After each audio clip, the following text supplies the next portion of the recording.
శాశ్వతశాల ఇది నా యేసు నివసించెశాల.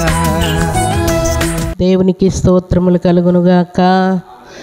దేవునికి మహిమ కలుగునుగాక. దేవునికి మనము దగ్గరవ్వడానికి చేసిన తీర్మానాలన్నిట్లో ఇది కూడా ఒక తీర్మానముగా ఎంచుకోవాలి. ఏదో ఒకటి నీ సేవ కోసం, నా ఇంటి కోసం సంవత్సరం అంతా ఎంతో అమౌంట్ ఖర్చు పెడతాను, అలాగే నీ కోసం నేను ఎంతో కొంత నా శక్తి కొలది అర్పణ చెల్లిస్తానయ్యా, సేవ కోసమని ఒక తీర్మానం మనం చేసుకోవచ్చు. నిశ్చయముగా అది ఒక బలి. అలాగే కుంటివారు, గుడ్డివారు, మూగవారు, చెవిటివారు, అలాగే అంగహీనులు, అలాగే తినడానికి తిండి లేక, కట్టుకోవడానికి బట్టలు లేక బాధపడుతున్న సేవకులు ఎందరో ఉన్నారయ్యా. వారి కోసం సంవత్సరంలో ఒక్కసారి నేను ఏదో ఒక త్యాగం చేయాలి అనే శ్రేష్టమైనటువంటి ఆలోచనలు మనం చేయాలి. దాని వలన దేవునికి ఒక శ్రేష్టమైనటువంటి బలి మనం ఇచ్చిన వారం అయిపోతాం. దేవుడు మనల్ని ప్రేమించి ప్రాణాన్నే పెట్టి రక్తమంతా కార్చి క్రొడాదెబ్బలు తిని ఇంత శ్రేష్టమైనటువంటి బలి మన కోసం ఇచ్చాడు. ఆయన్నే మన కోసం సమర్పించుకుంటే ఇప్పుడు మనం చెప్పుకున్న అర్పణలన్నీ కూడా దేవుని లెక్కలో గొప్పవి కాదు ప్రియులారా. అయితే మన సమర్పణని దేవుడు చూస్తున్నాడు. మన సమర్పణ ఎంత ఉంది, చేసిన తీర్మానాలన్నీ పర్ఫెక్ట్గా నెరవేరుస్తున్నామా లేదా అని మనం గమనించుకోవాలి.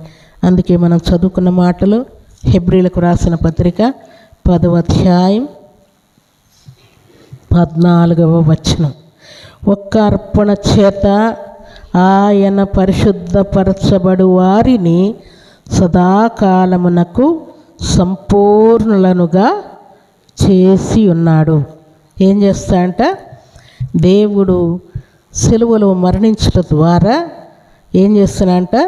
మనము దేవునికి అర్పణ ఇచ్చుట చేత మనం పరిశుద్ధపరచబడుతూ ఆయన సదాకాలం మనతో ఉంటున్నాడన్న సంగతిని, సదాకాలం కృప చూపించే సంగతిని, సదాకాలం పరిశుద్ధపరిచే సంగతిని, సదాకాలం ప్రేమించే సంగతిని, సదాకాలం మనల్ని స్థిరపరిచే సంగతిని, సదాకాలము సంపూర్ణులనుగా దేవుని పోలికగా మార్చాడన్న సంగతిని మనం జ్ఞాపకము చేసుకునవలసి ఉన్నదని దేవుడు జ్ఞాపకం చేస్తున్నాడు.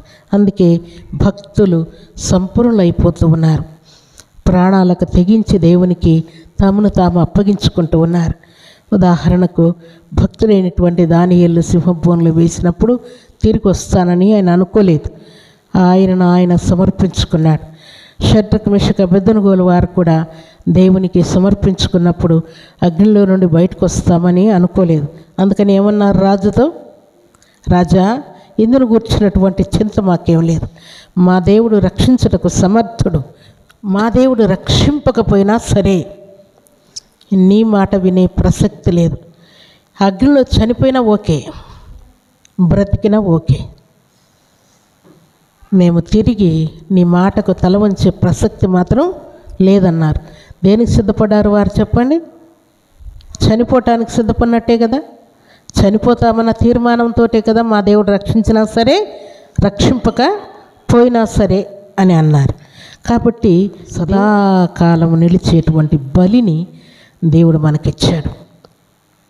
మనము కూడా సమర్పణ కలిగి దేవుని ఎదుట మనల్ని మనం దేవునికి సమర్పించుకోవాలి. ఇక మీదట నా ఆలోచన కాదయ్యా, నీ ఆలోచనే నా జీవితంలో నెరవేర్చబడనుగాక అని పలికే వారంగా ఉండాలి మనం.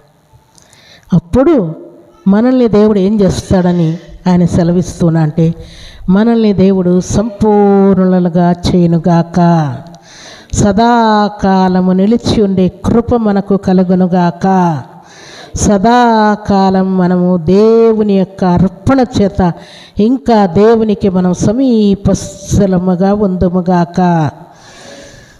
సర్వశక్తిమంతుడైనటువంటి దేవాతి దేవుడు నన్ను విడిచిపెట్టాడేమో, నా భర్తను విడిచిపెట్టాడేమో, నా కుమారుని విడిచిపెట్టాడేమో, నా కుమార్తెను విడిచిపెట్టాడేమో, నా పనులన్నీ ఫెయిల్ అయిపోతున్నాయి అనుకున్న ప్రతిసారి కూడా మనము మరలా ఉజ్జీవాన్ని, ఉత్సాహాన్ని తెచ్చుకోవాల్సిన సందర్భం ఏంటి అని అంటే, నిశ్చయముగా దేవుడు సదాకాలం మనతో ఉన్నాడు, సదాకాలం నాతో ఉన్నాడు, నా ప్రక్కనే ఉన్నాడు, నా ఇంట్లో ఉన్నాడు, నా పొలంలో ఉన్నాడు, నా జాబ్లో ఉన్నాడు, నా ప్రమోషన్లో ఉన్నాడు, నా అనారోగ్య పరిస్థితుల్లో ఉన్నాడు, నాకు కలిగిన సమస్త కీడు కష్టంలో కూడా నా దేవుడు నాతోనే ఉన్నాడు అన్న సంగతిని మనం జ్ఞాపకం తెచ్చుకోవాలని దేవుడు జ్ఞాపకం చేస్తున్నాడు.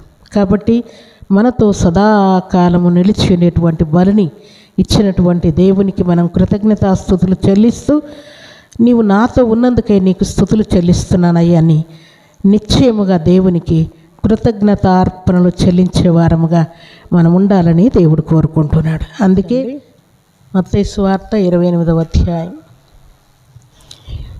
20వ వచనం, నేను మీకు ఏ ఏ సంగతులను ఆజ్ఞాపించితినో వాటన్నిటినీ గైకొనవలనని వారికి బోధించుడి. ఇదిగో నేను యుగ సమాప్తి వరకు సదాకాలము మీతో కూడా ఉన్నానని వారితో చెప్పాను.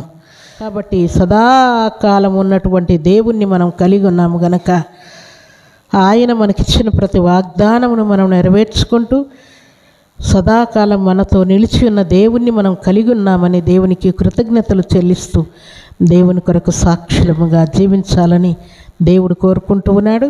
అలాగే సదాకాలం మనల్ని కాపాడుతున్న దేవుడు, సదాకాలం నిలిచి ఉండేటువంటి జ్ఞాన వివేకలు కలిగిన ఆత్మను, ఆలోచనను అనుగ్రహించే దేవుడు, అలాగే సదాకాలము నిలిచే బలిని మన కోసం ఇచ్చినటువంటి దేవుడు, సదాకాలం మనతో ఉన్నటువంటి దేవుణ్ణి జ్ఞాపకం తెచ్చుకొని మనకు వస్తున్న కష్ట క్లిష్ట పరిస్థితులన్నిట్లో ధైర్యం తెచ్చుకొని విశ్వాసంతో ముందుకు సాగాలని దేవుడు కోరుకుంటూ ఉన్నాడు. అలాంటి కృపా భాగ్యం సర్వశక్తిమంతుడైనటువంటి దేవాతి దేవుడు సర్వసమృద్ధిగా మనందరికీ అనుగ్రహించి ఆశీర్వదించును గాక. ఆమేన్.